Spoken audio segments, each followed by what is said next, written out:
Assalamualaikum warahmatullahi wabarakatuh.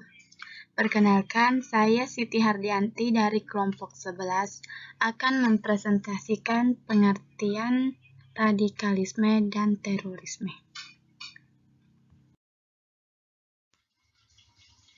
Pengertian radikalisme dan terorisme menurut Kamus Besar Bahasa Indonesia. Radikalisme menurut Kamus Besar Bahasa Indonesia diartikan menjadi 3. Yang pertama, paham atau aliran yang radikal dalam politik. Yang kedua, paham atau aliran yang menginginkan perubahan atau perubahan sosial dan politik dengan cara kekerasan atau drastis. Yang ketiga, sikap ekstrem dalam aliran politik. Sedangkan pengertian terorisme menurut Kamus Besar Bahasa Indonesia adalah menggunakan kekerasan untuk menimbulkan ketakutan dalam usaha mencapai tujuan, terutama tujuan politik. Selanjutnya, pengertian radikalisme. Istilah radikalisme berasal dari bahasa Latin, yaitu radik yang artinya akar, sumber atau asal mula. Istilah radikal memiliki arti ekstrem, menyuruh fanatik, revolusioner, fundamental. Radikalisme adalah doktrin atau praktek yang menganut paham radikal. Radikalisme juga diartikan sebagai suatu pandangan, paham, dan gerakan yang menolak secara menyeluruh terhadap tatanan, tertib sosial, dan paham politik yang ada dengan cara perubahan atau perombakan secara besar-besaran melalui jalan kekerasan. Radikalisme merupakan gejala umum yang bisa terjadi dalam suatu masyarakat dengan motif beragam, baik sosial, politik, budaya, maupun agama, yang ditandai oleh tindakan-tindakan keras, ekstrem, dan anarkis, sebagai wujud penolakan terhadap gejala yang dihadapi. Radikalisme juga diartikan suatu paham yang dibuat-buat oleh sekelompok orang yang menginginkan perubahan atau pembaharuan sosial dan politik secara drastis dengan menggunakan cara-cara penekanan dan ketegangan yang pada akhirnya mengakibatkan kekerasan.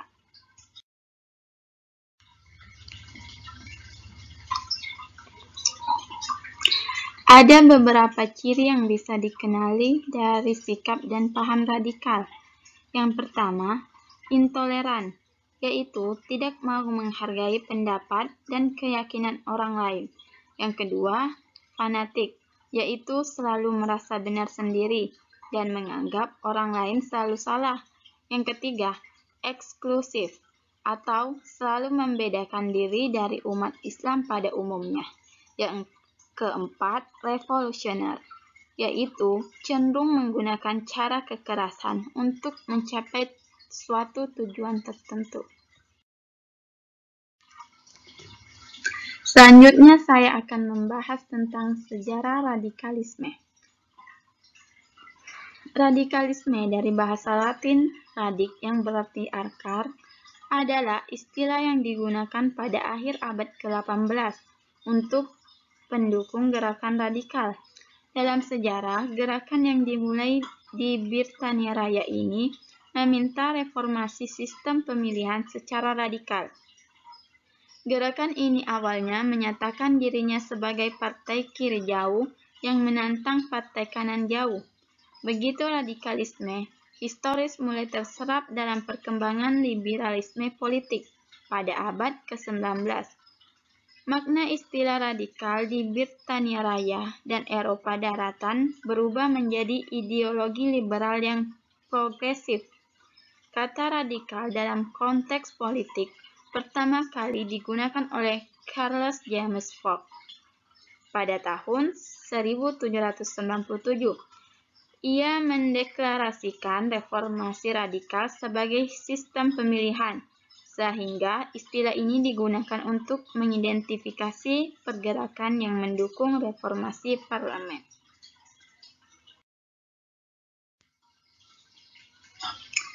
Setelah membahas pengertian radikalisme, selanjutnya saya akan membahas tentang pengertian terorisme. Kata teror atau terorisme selalu identik dengan kekerasan. Terorisme adalah puncak aksi kekerasan. Terrorism is the effect of violence. Bisa saja kekerasan terjadi tanpa teror, tetapi tidak ada teror tanpa kekerasan. Korban tindakan terorisme seringkali adalah orang yang tidak bersalah. Kaum teroris bermaksud ingin menciptakan sensasi agar masyarakat luas memperhatikan apa yang mereka perjuangkan.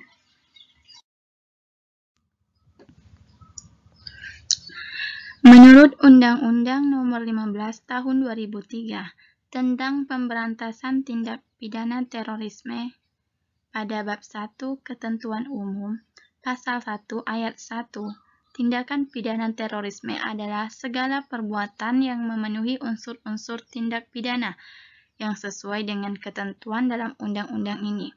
Mengenai perbuatan apa saja yang dikategorikan ke dalam tindak pidana terorisme diatur dalam ketentuan pada bab 3, pasal 6 dan 7, bahwa setiap orang pidana karena melakukan tindakan pidana terorisme.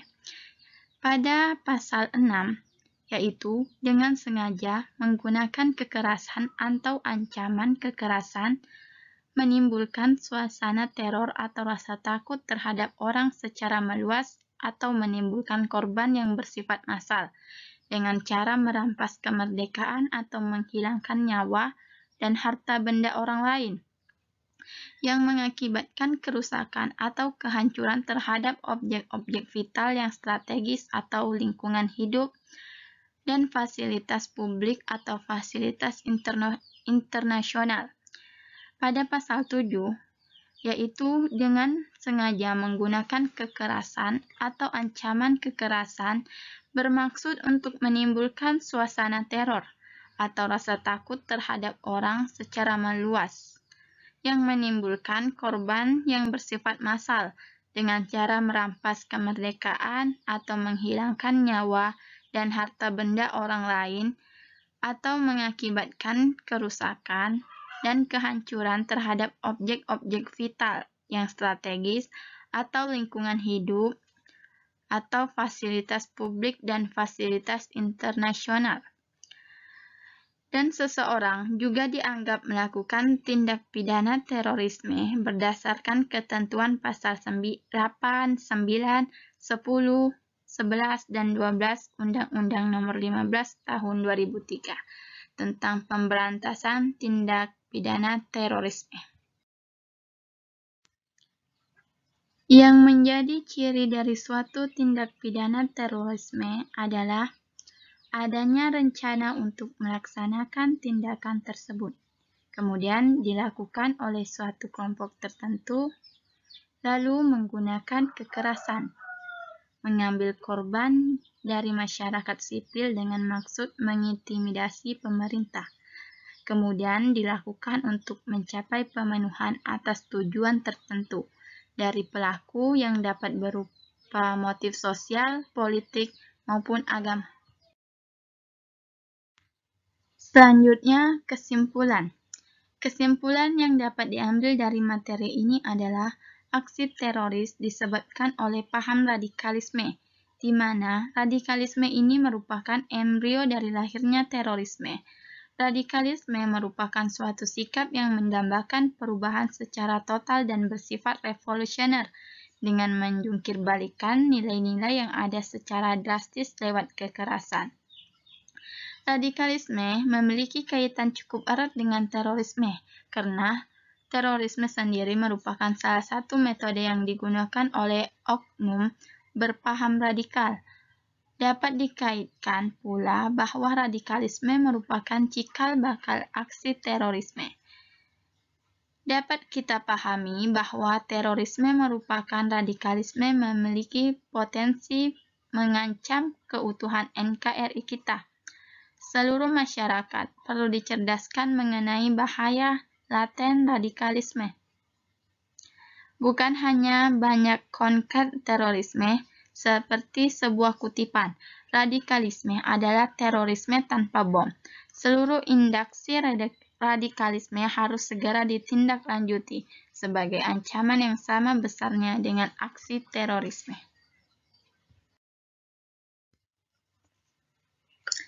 Itulah tadi yang dapat saya sampaikan pada video kali ini mengenai pengertian radikalisme dan terorisme.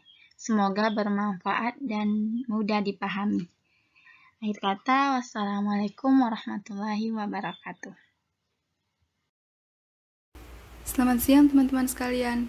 Saya Hasifah Razina. Di sini saya akan melanjutkan materi yang telah disampaikan oleh rekan saya. Saya akan membawakan materi tentang faktor terjadinya paham radikalisme dan terorisme. Faktor terjadinya paham radikalisme dan terorisme yang pertama adalah faktor pemikiran. Radikalisme dapat berkembang karena adanya pemikiran bahwa segala sesuatu harus dikembalikan ke agama, walaupun dengan cara yang kaku dan menggunakan kekerasan, dan juga menyebarnya dua tren yang ada dalam masyarakat.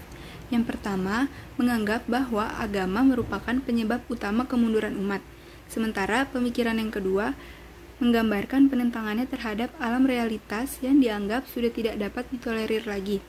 Bagi mereka, dunia ini telah dipenuhi dengan kenistaan, sehingga satu-satunya jalan agar bisa selamat hanyalah dengan kembali kepada agama. Namun, jalan ini dilalui dengan cara-cara yang sempit dan kaku. Dari kedua pemikiran ini akan lahir tindakan yang kontraproduktif bagi bangsa. Karena pemikiran pertama menolak agama, dan pemikiran kedua mengajak kepada paham agama yang keras. Yang kedua adalah faktor ekonomi. Masalah ekonomi juga berperan membuat paham radikalisme dan terorisme muncul di berbagai negara. Sudah kodratnya manusia bertahan hidup. Namun, ketika terdesak masalah ekonomi, seperti kemiskinan dan pengangguran, walaupun sebenarnya dia adalah orang yang baik, bisa saja dia berubah menjadi orang yang sangat kejam, dan melakukan apa saja, termasuk melakukan terorisme, hanya untuk mendapatkan penghasilan. Seperti perkataan William Nock, pengarang buku Perwajahan Dunia Baru. Ia menyampaikan bahwa terorisme belakangan ini banyak muncul disebabkan oleh reaksi dari kesenjangan ekonomi yang terjadi pada masyarakat. Yang ketiga adalah faktor politik.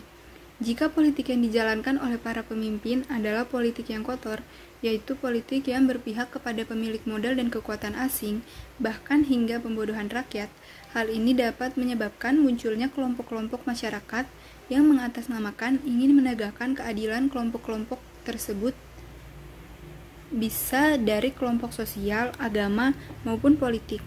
Namun, bukannya menegakkan keadilan, kelompok-kelompok ini malah memperparah keadaan yang ada.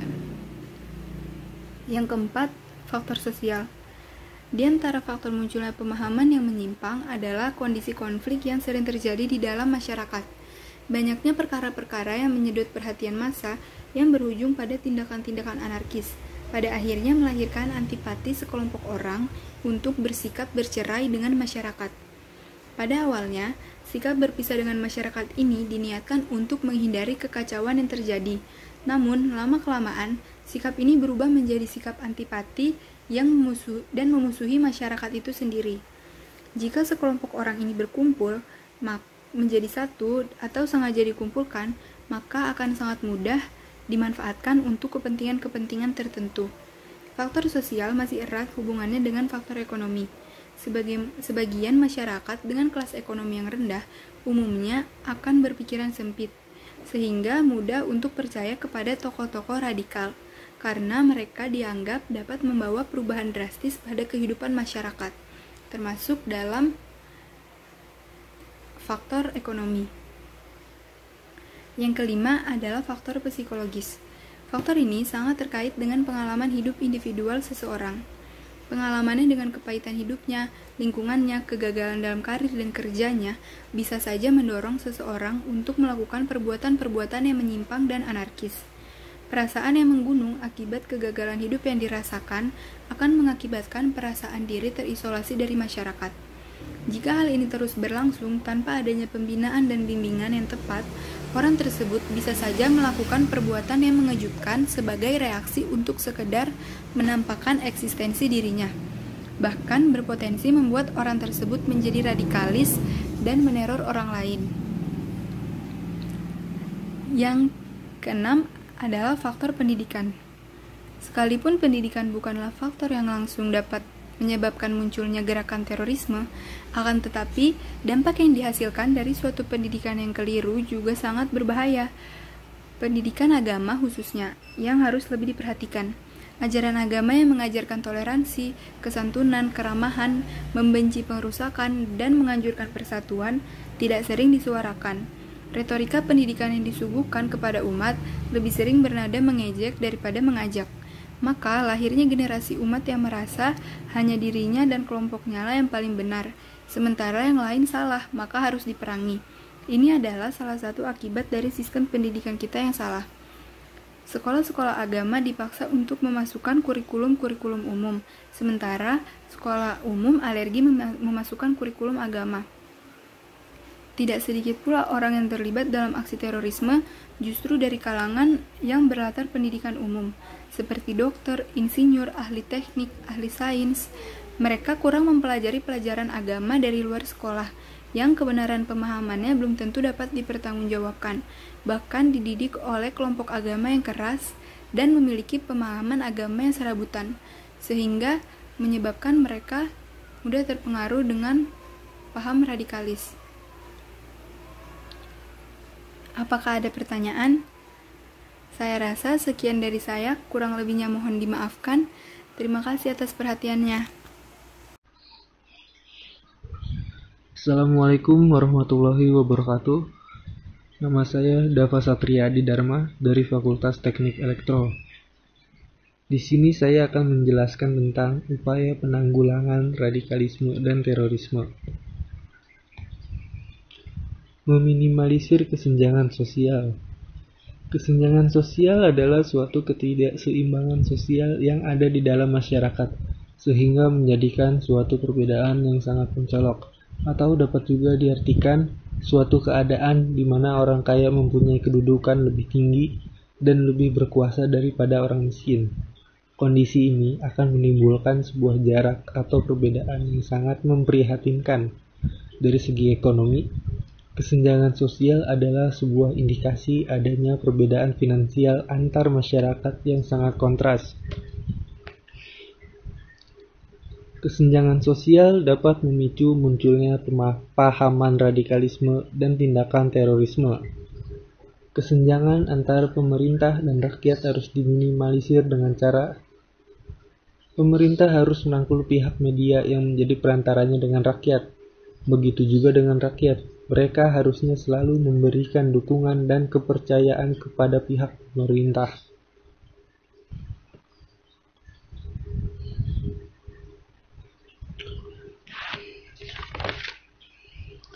Berperan aktif dalam melaporkan radikalisme dan terorisme.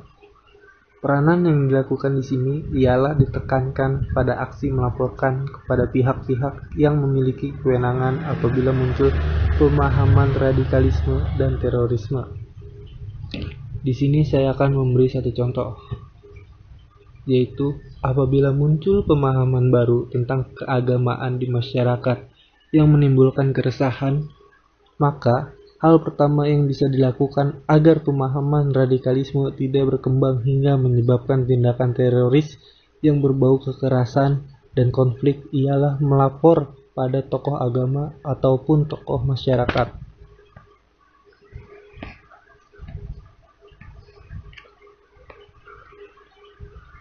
Mensosialisasikan radikalisme dan terorisme. Mensosialisasikan di sini bukan berarti mengajak untuk menyebarkan pemahaman radikalisme dan terorisme, namun sebaliknya. Yang dimaksud oleh poin ini ialah tentang apa itu sebenarnya radikalisme dan terorisme. Sehingga nantinya akan banyak orang yang mengerti tentang arti sebenarnya dari radikalisme dan terorisme tersebut, di mana kedua hal tersebut sangatlah berbahaya bagi kehidupan, terutama kehidupan yang dijalani secara bersama-sama dalam dasar kemajemukan atau keberagaman. Sosialisasi pencegahan radikalisme dan terorisme harus dilakukan di seluruh lapisan masyarakat, baik lingkungan masyarakat umum, lembaga pemerintah, BUMN, swasta, dan lain-lain. Kalau sosialisasi berjalan dengan baik, masalah radikalisme dan terorisme di Indonesia bisa teratasi dengan baik pula.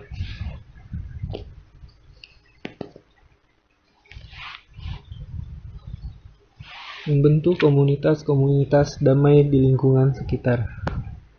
Pemuda bisa menjadi pionir dalam pembentukan komunitas cinta damai di lingkungan sekitarnya. Komunitas inilah yang akan melakukan sosialisasi ke masyarakat maupun ke sekolah-sekolah akan bahaya paham radikalisme. Selain itu, komunitas ini juga ikut aktif dalam pengawasan sehingga jika dalam lingkungannya terdapat hal-hal yang mencurigakan terkait penyebaran virus radikalisme akan segera melaporkannya ke pihak yang memiliki wewenang.